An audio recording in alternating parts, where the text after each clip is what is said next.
Welcome to our latest video in our GCSE revision series. This video is on the topic of titration calculations. By the end of this video lesson, you should understand that titrations can be used not only to add the exact volumes of acid and alkali needed for neutralisation, but also to calculate the concentration of solutions, and you should also have an improved understanding of the steps required to solve simple titration calculations and be able to use these to find the concentrations of acids and alkalis. Now, just as in other videos in the series, we're going to focus on answering exam questions. Now, titration calculations can be a tricky topic, so I recommend you check out our videos on our YouTube channel. I'm going to now quickly recap the topic, and then we're going to look at how we go about answering typical exam questions. Now, in our previous videos, we've seen that titrations can be used not only to add the exact volume of acid or alkali needed for neutralisation, but also to calculate the concentration of solutions. And to be able to tackle titration calculations, you need to know how to find out the concentration of solutions and how to calculate the number of moles present in a specified volume of solution from the concentration in moles per decimeter cubed. So these are the two equations you need to learn. So concentration in moles per decimeter cubed is equal to moles times 1,000 over the volume in centimeters cubed. And to work out the moles, that's simply moles is equal to concentration over 1,000 times the volume in centimeters cubed. Now, these are the two equations you need to learn, and then if you can use these equations, you should be able to solve any titration calculation. So before we do some practice questions, let's remind ourselves of the key steps for solving titration calculations. So step one is to work out the number of moles of the substance that you have two bits of information for. So i.e. if you have the concentration and volume, this will enable you to calculate the number of moles. Now step two is to use the chemical equation to calculate the number of moles of the other substance.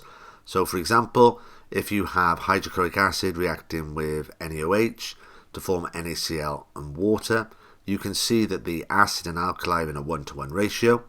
And therefore, if you calculate the moles of hydrochloric acid, say to be 0.2, the moles of sodium hydroxide will also be 0.2 because it's a 1-to-1 ratio.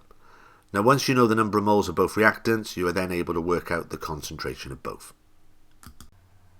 So now let's look at our first exam question. Now this comes in 5 parts. So part A is on this slide.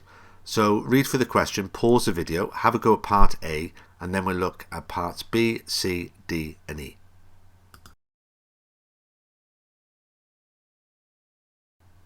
So here's the next 2 parts of this question, parts B and C. So once again, read through the question, pause the video, have a go at it, and then we'll look at parts D and E.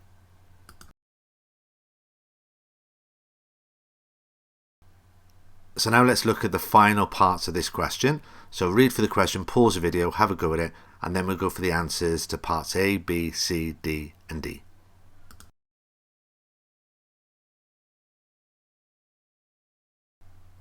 Now in this first exam question, we have a diagram which shows the apparatus used to find the concentration of a sample of dilute hydrochloric acid, and the acid was added slowly by means of a burette, and the volume of acid needed to change the indicator colour was recorded, and the titration was carried out 4 times, and the volume of acid added each time is given in the table below.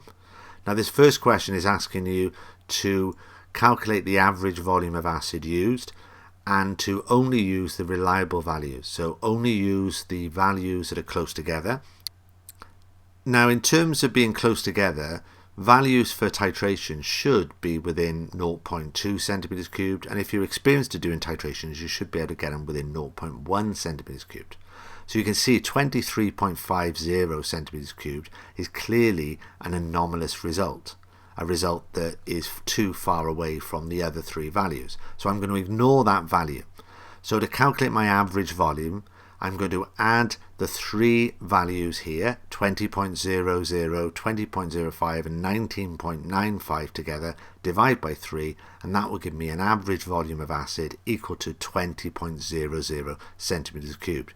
Now that's a 1 mark question, so if you wrote 20.00 centimeters cubed, that's fine. You could just write 20 centimeters cubed, that's also fine for 1 mark. So for question B, you're asked to name the apparatus that could have been used to accurately measure out 25 centimeters cubed of sodium hydroxide solution. So because you put the acid in a burette, you'd use a pipette to measure out accurately the sodium hydroxide solution. So 1 mark for that. And then it says calculate the number of moles of sodium hydroxide present in 25 centimeters cubed of solution if the concentration is 0.2 moles per decimeter cubed. So to work out the number of moles, we use the following equation. Moles is equal to concentration over 1,000 times volume. The concentration is 0.2 moles per decimeter cubed. We divide it by 1,000 and we times it by 25. And that will give me a number of moles equal to 0.005. So this is a 2-mark question, 1 mark for the working out and 1 mark for the answer. So the answer is 0.005 moles. Now part D says the equation for the reaction between sodium hydroxide and hydrochloric acid is NaOH plus HCl, gives you NaCl and water. And you're asked to use your answer to part C and this equation. And then you're asked to calculate how many moles of hydrochloric acid need to be added to the sodium hydroxide solution for a neutral solution to be formed. Well, by answering part C, we know that 0.005 moles of NaOH was present in the flask. And we're asked how many moles of HCl would be needed to neutralize this. Well, by looking at the equation, we can see that 1 mole of NaOH reacts with 1 mole of HCl to form 1 mole of NaCl and 1 mole of water. Now, because NaOH and HCl are in a 1-to-1 ratio, the moles of HCl that would be needed to neutralize 0.005 moles of NaOH would be 0.005. So there's 1 mark if you said 0.005 moles of HCl. Now for part E, you need to calculate the concentration of the acid in moles per decimeter cubed. Well, concentration is moles times 1,000 over volume. So we have 0.005 moles of HCl, we times it by 1,000, we divide it by the volume. Now the volume was the titration value, the titer, and we know from answering the very first question that we had an average volume equal to 20 centimeters cubed. So 0.005 times 1,000 over 20 gives us a concentration of acid of 0.25 moles per decimeter cubed. So if you had that and you had the correct working, you get 2 marks here. So here's our second and final exam question. Once again, read through the question, pause the video, have a go at it, and then we'll go through how to answer it.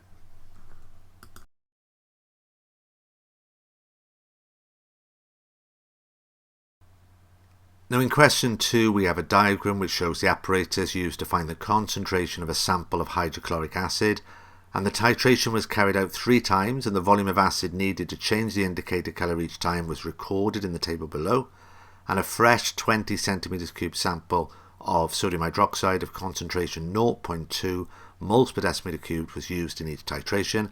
They've drawn the chemical equation out for you here, and they're asking you to calculate the concentration of the hydrochloric acid in moles per decimeter cubed. So the first thing I need to do is work out my average volume or average titer of hydrochloric acid. So you can see that all 3 runs or all 3 titers are very close together, so I can use them all. There's no anomalous results. So I'm just going to average 24.9, 25.0 and 25.1. So I add them together, divide by 3, and that gives me an average of 25.0 centimeters cubed. Now that's the volume of acid needed to neutralize the alkali, and I will need that in my calculation. So I'm just jotting down all the key numbers here that I need in my calculation. So I have hydrochloric acid reacting with sodium hydroxide, NaOH. My volume of acid is 25 centimeters cubed. My volume of alkali is given for me in the diagram here, 20 centimeters cubed. And I know that the concentration of my alkali from the question is 0.2 moles per decimeter cubed. And in this calculation, I need to find the missing value, which is the concentration of hydrochloric acid.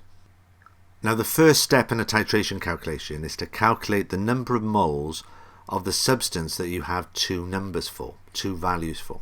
So you can see I have the value of concentration for NaOH and the volume. So I'm going to work out the moles of NaOH.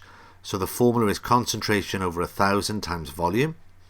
And if I do 0.2 over 1,000 times the volume, which is 20 centimeters cubed, that will give me a number of moles equal to 0.004. Now I'm going to write the number of moles under the equation here. So it's 0.004 moles of NaOH. Now the equation tells me that it's a 1-to-1 ratio. 1 mole of HCl reacts with 1 mole of NaOH to form 1 mole of NaCl and 1 mole of water. So the moles of HCl are also equal to 0.004. Now I know the number of moles of HCl and I know its volume, I can find its concentration, because the concentration of HCl is equal to moles times 1,000 over volume. So the moles of HCl is equal to 0.004 and the volume is 25 centimeters cubed, because I got that earlier from working out the average volume, the average titer from the table. So 0.004 times 1,000 over 25 will give me a concentration equal to 0.16 moles per decimeter cubed. Now this is a 4-mark question. There's 1 mark if you correctly got the moles of NaOH as 0.004. 1 mark if you realise it is a 1-to-1 ratio and the moles of acid is also 0.004. There's 1 for using the moles of acid and putting in the correct equation, moles times 1,000 over volume, to work out the concentration, and 1 mark for the final answer, 0.16 moles per decimeter cubed. Now if you had 0.16 moles per decimeter cubed, you have all 4 marks, but you pick up marks if you made mistakes and you had the other parts correct. So that concludes this video lesson. So after watching this video, you should now understand that titrations can be used not only to add the exact volumes of acid or alkali needed for neutralisation, but also to calculate the concentrations of solutions. And you should also have an improved understanding of the steps required to solve simple titration calculations and be able to use these to find the concentrations of acids and alkalis. That concludes our video. Thank you for watching. This and other GCSE, AS and A-level chemistry videos can be found in our YouTube channel, Dr. O Chemistry.